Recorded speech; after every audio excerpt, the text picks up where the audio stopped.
Amazing. Yeah. It's Spectacular. amazing. Yeah. It's really wonderful. I believe my voice to be necessary in the Victorian era to offer a well-rounded picture of life for Negroes, particularly women. And I think you also have to learn a lot about the character of the time that they were living in the context of the era as African Americans. It was also really important perspective to be able to understand and also to share. Iola Leroy was highly recognized as the first novel written by a Negro woman. So while I am very flattered by the compliment, it's very important that I set the record straight. In truth, recently it has been found that it was actually Harriet Wilson, an 1859 novelist, who produced the first novel by an African American woman. So she rightfully deserves that honor. This Victorian Chautauqua taught me a lot about what was going on in the country during that era from a lot of different perspectives. We got an introduction to a time where things were very grand and very formal, from the dress to the entertainment to the art. So I think it's a part of history that people would enjoy knowing about.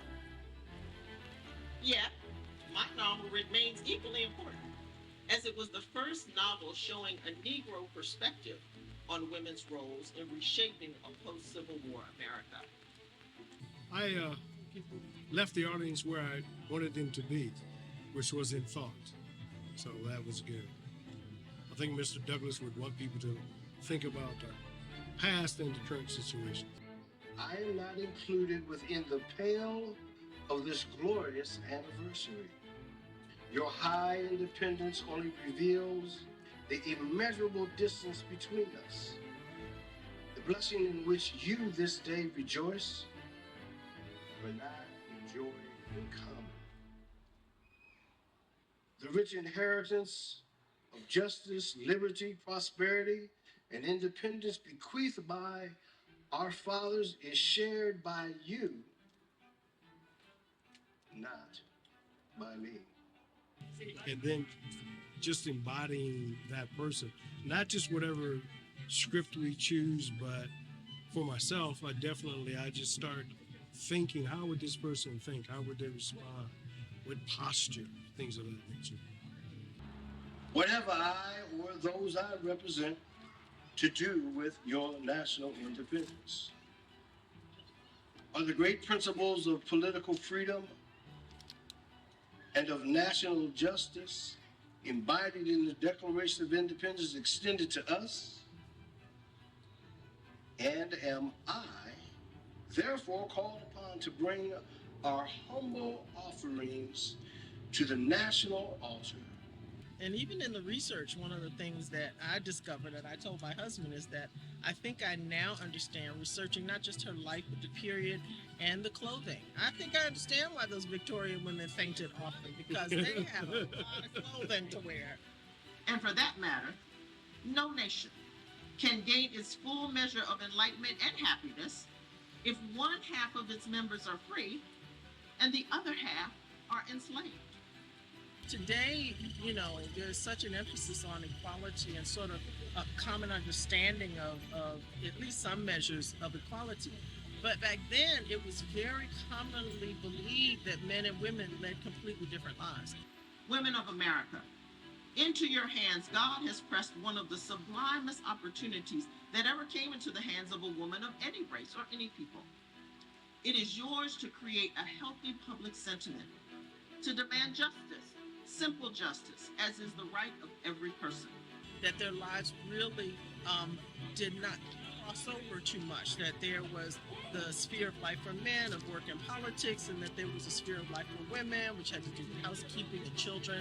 And just that idea would be, considered really unusual today, but it was people like our characters that helped to really cross that line. So let us women together throb as one heartbeat, unified by the grand and holy purpose of uplifting the human race with our voice and with our vote. Humanity will breathe freedom, and the world will grow brighter.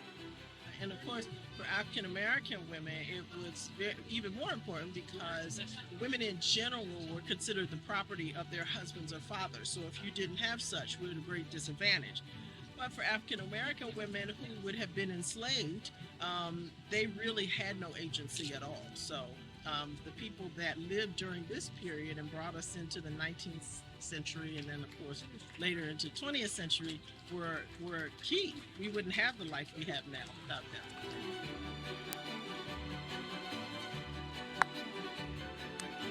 Mountain Lake has been very accommodating, very pleasant. Yes. It's been awesome. Here, here. Love the Chautauqua Committee. Congrats Absolutely. to you. Thank you very And much. all who keep this going. It's been a great experience.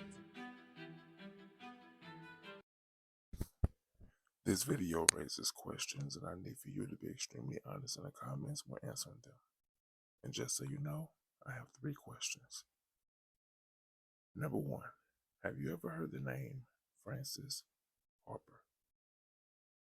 Number 2, why was it necessary for a Black woman to speak up and use her voice in those days? Number 3, is it important to be first to accomplish something? Now please be honest in answering these questions. Share this video with anyone you deem necessary, and don't forget to like and subscribe to the channel.